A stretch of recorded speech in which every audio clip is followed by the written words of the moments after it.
semoga sehat selalu. Kembali lagi pada channel Komik Komunikasi Asik. Kita akan mengulik-ulik seputar peristiwa komunikasi dengan saya Rizky Pratidina sebagai host, ditemani oleh Mbak Rosa. Halo Mbak Dina, halo teman-teman. Apa kabar Mbak Rosa? Sehat-sehat. Oke. Ya. Pada episode ini kita akan ngobrol seputar etika dalam lobby dan negosiasi. Ini saya sambil baca-baca ya Mbak ya. Oke. Dalam proses lobby dan negosiasi seringkali terjadi ketegangan atau benturan saat proses tersebut tidak atau belum menemukan solusi. Pada situasi ini, kita memerlukan perspektif etika agar bisa mengambil keputusan dengan bijak.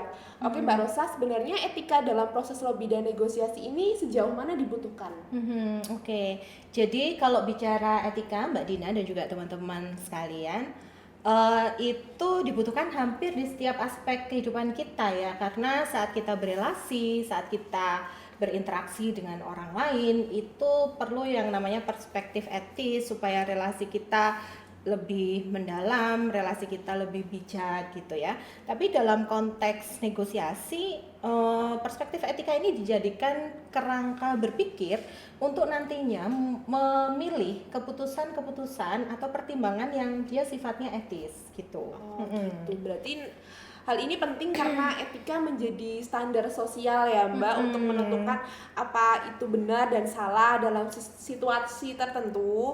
Oh ya Mbak, kalau pendekatan dalam etika itu apakah ada pendekatannya? Terus apa aja Mbak pendekatannya? Kalau bicara perspektif atau pendekatan, etika itu sebenarnya sangat luas, tetapi untuk yang kali ini saya cerita dulu dari perspektif rasionalisasi etika. Jadi ada standar etika untuk mengambil keputusan dalam proses negosiasi gitu. Kalau itu apa aja Mbak? Soalnya kan ini pasti banyak ya Mbak poin-poinnya itu apa aja? Jenisnya. Ya, kalau bicara di perspektif rasionalisasi etika itu kurang lebih ada 4. Saya coba menguraikan satu-satu dulu ya. Jadi ada yang disebut sebagai end result ethics. Jadi di sini kita melihat bahwa sebuah tindakan itu ditentukan oleh konsekuensinya apa. Jadi kalau kita mengambil keputusan, kita memilih sesuatu, itu ada konsekuensi-konsekuensi yang timbul dari situ gitu. Kalau Mbak Dina misalnya memilih kuliah sambil bekerja, nah waktu itu sempat bekerja, maka tahu konsekuensinya adalah saya harus membagi waktu. Nah di situ siap atau tidak gitu. Jadi itu komitmen pada sisi itu yang kemudian dibutuhkan. Oke, berarti ketika kita mau mengambil keputusan itu kita juga harus mempertimbangkan konsekuensi yang bakal muncul tuh bagaimana di akhir gitu ya Mbak ya. Itu juga sekaligus melihat apakah keputusan yang diambil itu memiliki efek buruk atau tidak gitu, punya berdampak apa sih pada kalau dalam konteks negosiasi berarti berdampak apa pada kedua belah pihak. Gitu. Selain mempertimbangkan konsekuensi, apa lagi Mbak? Oke, ada yang disebut sebagai selain end result tadi, ada yang disebut sebagai duty ethics gitu. Jadi kebenaran itu akan ditentukan oleh ada hukum-hukum moral untuk menetapkan secara prinsip atau standar umum. Misalnya kita di agama masing-masing juga diajarkan misalnya jangan mencuri, jangan berbohong gitu. Tapi di sisi lain juga itu sesuai dengan konteks kewajiban kita atau profesi kita seperti apa. Mungkin Mbak Dina punya pengalaman terkait ini. Jadi aturan itu kan diikuti karena adanya konflik ya Mbak yang mendahulunya. Jadi misal contoh ketika kita lagi menemui konflik di mana berkaitan dengan adat yang nanti penyelesaiannya juga harus mengikuti adat istiadat dari daerah tertentu. Misal kayak di Jogja, kita mengikuti adat istiadat di Jogja gitu ya Mbak ya. Jadi ada kewajiban yang itu diemban sebagai sebuah amanah gitu ya. Kalau teman-teman di PR yang saat ini karena lobby negosiasi terkait dengan konteks PR ya, jadi ada yang disebut sebagai cyber PR yang dia sangat concern misalnya pada hal kegiatan atau aktivitas yang berbau cyber, dan itu perlu dilihat secara etika profesi sebagai duty ethics tadi karena dia berprofesi sebagai PR dan kebetulan yang ditangani adalah cyber PR, maka dia perlu paham juga undang-undang ITE itu seperti apa. Lalu mempelajari kalau ada pelanggaran itu akan bagaimana gitu. Oke, makin menarik ya. Karena saat ini juga banyak sekali kasus tentang cybercrime juga. Kemudian dalam mata kuliah PR juga mempelajari bagaimana itu cyber PR. Jadi nanti kalau misalnya kita terjun ke dunia kerja juga kita udah tahu ya Mbak bagaimana cara mengatasinya seperti apa. Oke. Lalu sistem etika yang berikutnya Mbak?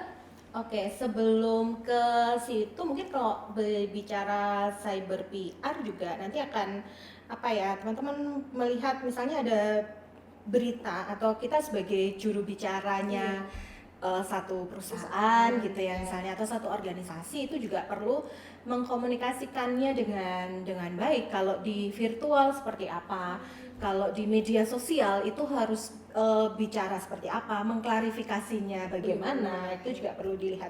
Nah, hal ini nanti juga akan berkaitan dengan namanya social contract. Jadi, dalam rasionalisasi etika itu ada yang disebut social contract di mana sebuah kebenaran atau tindakan itu ditentukan oleh aturan-aturan yang disepakati bersama oleh masyarakat setempat. Kalau misalnya di konteks PR ya berarti asosiasinya itu seperti apa sih teman-teman yang berprofesi PR itu bersepakat atau apa yang dijadikan konsensus bersama di situ itu bisa dijadikan sebagai salah satu dari social contract-nya. Oke, Mbak.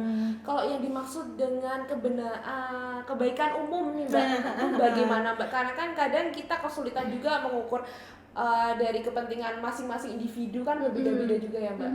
Benar-benar. Jadi social contract ini juga berkaitan dengan yang namanya kemaslahatan bersama gitu atau kesejahteraan bersama atau tadi Mbak Dina menyebutkan sebagai kebaikan umum itu. Nah, kalau dalam konteks negosiasi biasanya keputusan yang dipilih itu adalah alasan-alasan yang rasional yang kemudian dari situ hasilnya bisa digunakan atau sejauh mana bisa digunakan untuk kebaikan bersama atau kesejahteraan. Apakah itu adil bagi orang-orang di sekitar atau tidak gitu. Walaupun kalau bicara perspektif keadilan itu juga berbeda-beda. Itu nanti dibahas di yang berikutnya. Tapi intinya adalah untuk ya kesejahteraan umum itu. Gitu. Artinya sebelum mencapai sebuah kesepakatan tuh para negosiator perlu melihat juga ya Mbak, apakah sejauh mana norma ini juga berkaitan dengan masyarakat atau berdampak bagi kesejahteraan masyarakat. Terus selain 3 sistem tadi Mbak, ada lagi?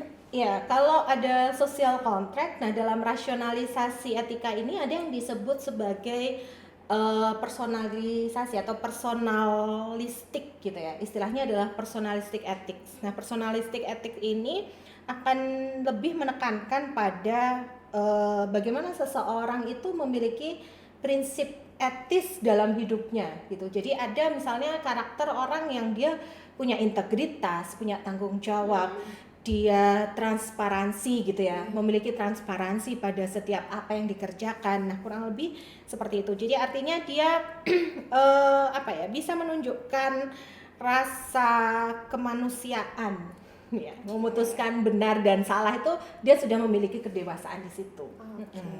Oh ya Mbak, dalam konteks negosiasi bagaimana jika standar kebenaran itu atau norma moral itu hanya didasarkan pada perspektif masing-masing individu gitu ya. Ya jadi memang agak ini ya bisa dikatakan menjadi satu kelemahan karena orang kemudian bisa melihat itu kan perspektif etisnya Mbak Dina gitu. Bisa jadi buat buat saya itu berbeda gitu. Tetapi dalam konteks negosiasi, kalau misalnya kita sudah mengalami deadlock nih atau dilema gitu, ada dilema etis dalam proses kesepakatan itu, biasanya kan kita akan memanggil yang namanya penengah atau juru bicara yang itu bisa dianggap sebagai seorang yang mumpuni atau dituakan ya, istilahnya dituakan sesepuh di situ yang memang dia menguasai nih latar belakang terjadinya negosiasi itu apa gitu. Apakah di aspek budaya atau aspek politik? Misalnya kalau negosiasinya ada di aspek budaya, dia akan memanggil tadi seperti yang disebut pemangku adatnya gitu ya. Nah, yang dianggap oleh masyarakat setempat punya goodwill, punya niat baik, punya good karakteristik gitu, punya karakter yang memang unggul, memang secara etis memenuhi tadi norma tadi gitu. Wah, menarik ya teman-teman. Semoga dengan pembahasan tentang etika dalam negosiasi ini kita lebih bisa mempertimbangkan terhadap langkah-langkah bijak dalam mengambil keputusan ke depannya ya Mbak ya. Ya, jadi yang jelas untuk menerapkan etika ini kita nggak bisa mengklaim bahwa diri kita paling etis, kita punya memegang norma dengan dengan sangat berprinsip gitu atau dengan sangat kuat. Ada kalanya orang miss juga gitu ya, maka perlu dilihat juga konteks atau situasinya untuk menerapkan etika ini. Apakah yang sesuai adalah tadi personalistic ethic atau lebih ke social contract atau lebih ke ke arah profesi gitu ya, etika yang sifatnya profesi, atau kita melihat konsekuensi kedepannya apa nih gitu. Jadi yang dilihat seperti itu. Oke, makasih Mbak Rosa atas sharingnya. Semoga ini juga bermanfaat bagi teman-teman. Kita akan kembali lagi ke tema-tema yang lebih menarik lagi mengenai komunikasi. Makasih Mbak Rosa. Oke, thank you Mbak Dina, teman-teman. Dah.